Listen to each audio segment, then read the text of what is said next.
So my name is Geoffrey.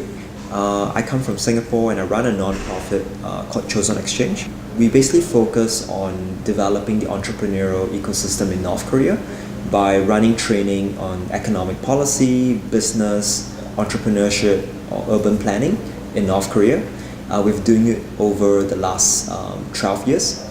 We've trained over 2,400 North Koreans, and we've brought more than 100 to 120 of them to Singapore, Malaysia, and Vietnam for further exposure and training. So when we first had the idea, so I went to North Korea in 2007, and my interest came from meeting some of the North Korean university students who were very interested in entrepreneurship. They wanted to build their own business. At that time, they still don't have that terminology of entrepreneurship, but they knew that they wanted to do business. They wanted to create a business, and they wanted to learn about all of that. So when I left, one of them suggested that the next time I come back, if I could bring an economics textbook, that was something that they really, really appreciate. And I left the country thinking that, I can do that. Turned out it wasn't that easy. So it took 2 years of trying to find a way in there, talking to a lot of different people. And at that point, we managed to build the contacts that allowed us to do the activities we wanted to do, to share the knowledge that we had from outside.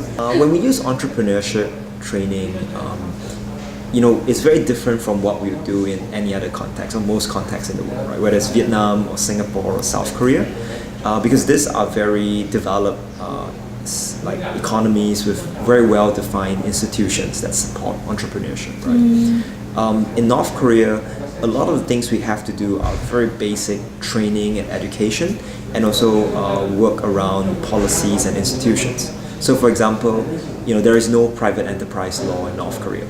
On paper, North Koreans are not allowed to directly own a business, but that creates a huge problem of incentives, because for entrepreneurs who are willing to take risk, they need to see a reward for it. And so these are things where when we work with the North Koreans, we share with them what we think are issues that they need to solve for in order to encourage entrepreneurship.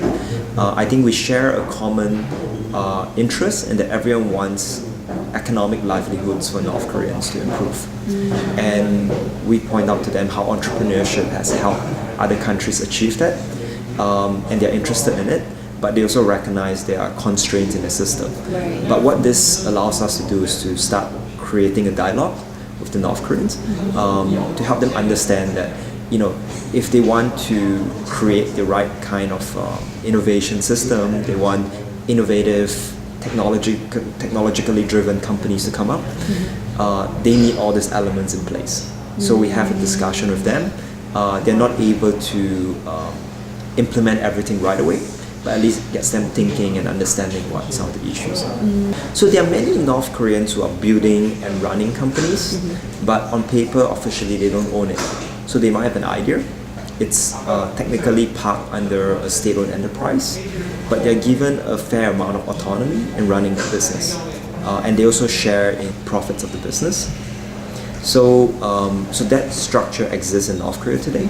But I think one of the big challenge is that because there is no private ownership laws, so a lot of them face the risk that what happens as this business gets more successful, would someone expropriate it? Do I actually own it?